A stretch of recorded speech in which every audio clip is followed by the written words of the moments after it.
122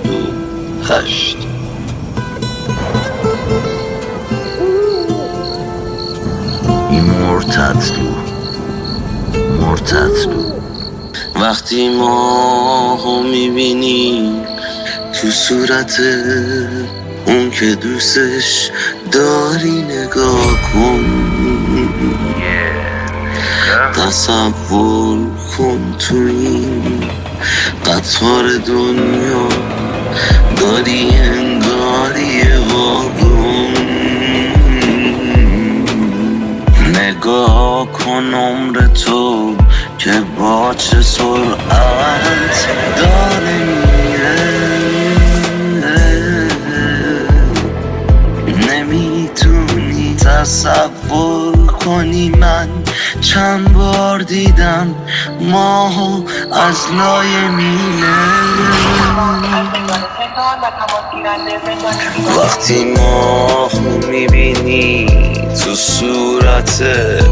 اون که دوستش داری نگاه کن تصور کن تو این قطار دنیا داری انگاری یه واگن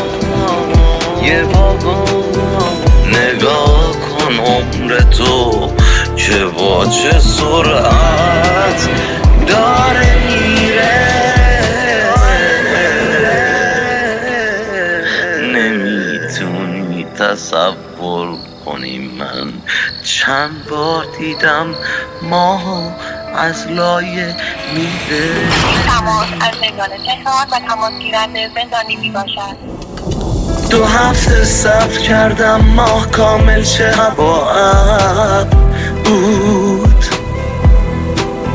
زمستونو تحمل کردم که گرم شه هنوز سرد و فقط صبر موند به آسمون نگاه کردم یه رعد و برق زد و تنمو ترسون به زمین تا که دل بستم یه زلزله اومد کل قلبم لرزون آره 2 هفته صبر کردم ماه کامل شه هوا بود زمستونو تحمل کردم هوا خوب شه هنوز سرد و فقط سبمون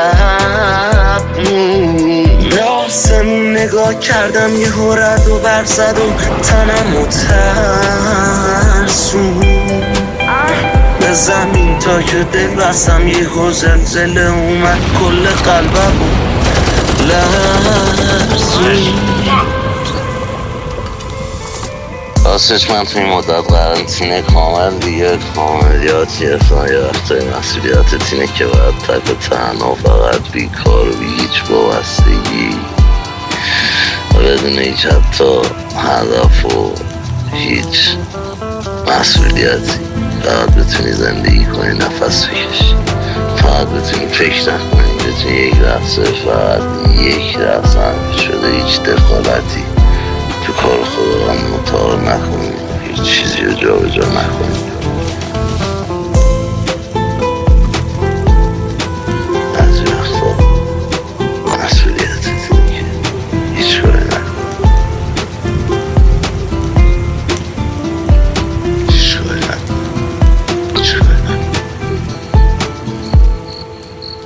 من که هستم معنی نداره شب برات شما گل من شب درات تو می نویسم میشه تو خودکارم انگار جوهر و مرکب نبات منم بالاخره یه روزی به لطف خدا میچینم یه میرز مرتب برات باز میشه این در صبح میشه این شب آره خودم میخرم برات هرچی شما بخوای راستم بگو هرچند فرقی نداره بگو اصلا هر چقدرم درات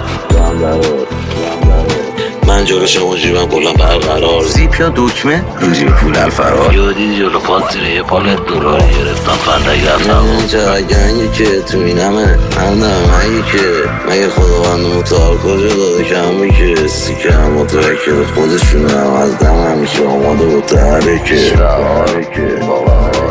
با حیام معدب شکت خود تو بگو نصف شب 4:20 هستم من که اینو میدونم شما فقط اینو تا تروریست هستم منم سنه ایران شکتن با این شاقا میبینم تو دستم دیگه دستای شما اگه خدا بخواد 90% هم نه 120%. طی شده از عرش تا فرش کل راهم که هیچ من اتوبان و بزرگ راه شدم حقام هی تو گلوم از هم چه سبقت گرفتن و چه خودخواه شدن گم شدن هر دو چشام باز پشت اشکام من خودم بارون شدم خیس شدم منی که ماه کامل بودم ببین پشت ابرا چه تو هم داغون و هم نیست شدم طی شده از عرش تا فرش کل راهم که من اتوبان و بزرگ راه شدم اقلقام ماشین شدن و تو گلوم هی از هم سبقت گرفتن و چه خودخواه شدن گم شدن هر دو چشام باز پشت اشکام من خودم بارون شدم خیس شدم منی که ماه کامل بودم ببین پشت ابرا چه تو هم داغون و هم نیست شدم 2 هفته صبر کردم ماه کامل چه هوا ابر بود زمستونو تحمل کردم که گرم شه هنوز سرد و فقط صبرمون به آسمون نگاه کردم یه رعد و برق زد و تنم و ترسون به زمین تا که دل بستم یه زلزله اومد کل قلبم لرزون آره 2 هفته صبر کردم ماه کامل شه هوا بود زمستونو تحمل کردم اما خوب شه هنوز سرد و فقط صبرمون به آسمون نگاه کردم یه رعد و برق زد و تنم و ترسون به زمین تا که دل بستم یه زلزله اومد کل قلبم لرزون Mr. Reward, what's up, that's it